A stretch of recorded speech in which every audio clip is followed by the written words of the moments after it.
Terima kasih kerana memilih channel ini untuk mendapatkan berita terbaru setiap hari.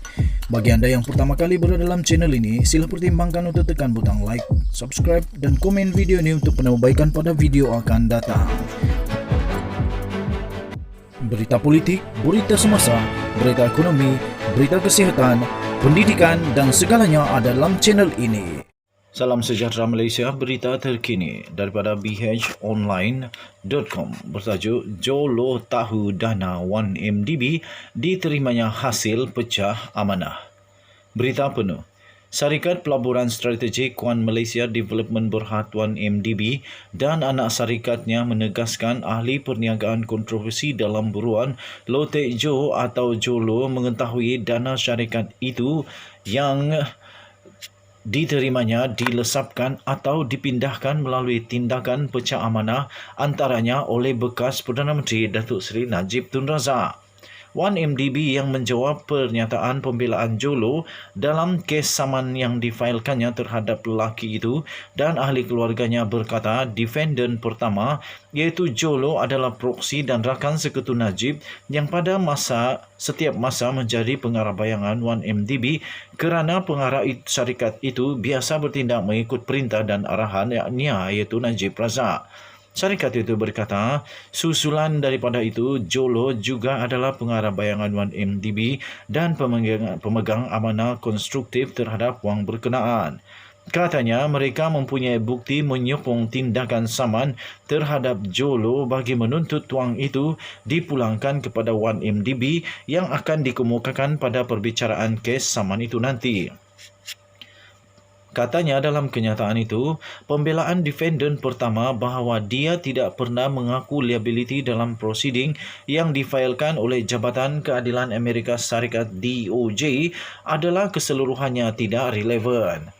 Oleh itu, sebagai proksi dan rakan sekutu Najib dalam memberi perintah dan arahan kepada lembaga pengarah serta pengurusan kanan 1MDB, defendant pertama juga adalah pengarah bayangan yang mempunyai kewajipan fidusiari terhadap kami dan pada masa yang sama adalah pemegang amanah kepada aset kami, katanya melalui jawapan pertanyaan pembelaan yang difailkan pada 23 Februari lalu.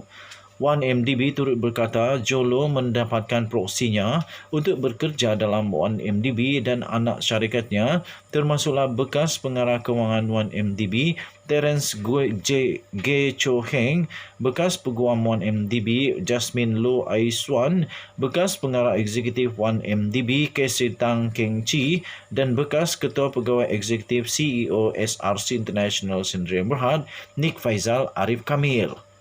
Pelantif berkata proksi itu memegang jawatan pengurusan kanan utama untuk antaranya lainnya memantau pengurusan dan lembaga pengarah, melaksanakan keputusan penting menurut kehendak Najib bagi memudahkan penggunaan dana syarikat mengikut niat penipuan bekas Perdana Menteri itu.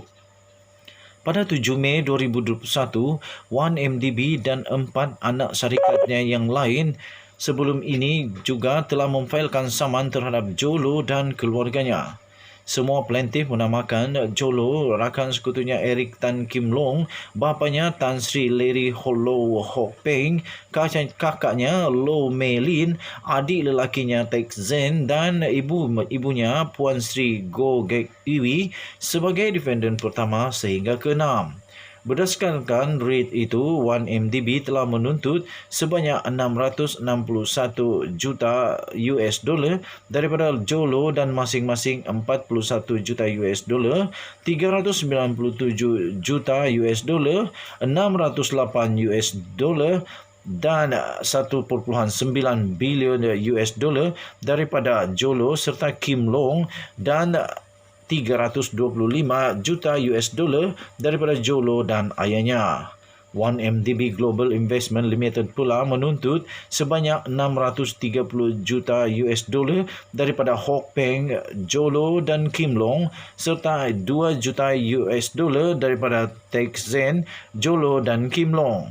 Plaintiff turut menuntut 3.5 juta US dollar daripada Melin dan Jolo serta 1.695 juta US dollar daripada Go, Jolo dan Kim Long berhubung pembelian barang kemas serta keuntungan rahsia selain 25.5 juta US dollar daripada Jolo, Kim Long, Hok Peng dan Tek Zen. Jolo menjawab tuntutan 1MDB pada 26 Januari yang lalu berkata beliau tidak bertanggungjawab terhadap penyelewengan dana 1MDB dan menegaskan tidak pernah menjadi pengarah atau pemegang saham dan bukan ahli lembaga pengarah atau sebahagian daripada pengurusan 1MDB. Katanya beliau tiada kedudukan dari segi undang-undang untuk mengawal 1MDB dengan mengarahkan atau menyebabkan pemindahan dana syarikat itu seperti yang didakwa. Sekian berita, salam sejahtera Malaysia. Malaysia kita punya. Cintai Malaysiaku, kita jaga kita. Jangan lupa tekan butang subscribe, like dan share. Bye-bye.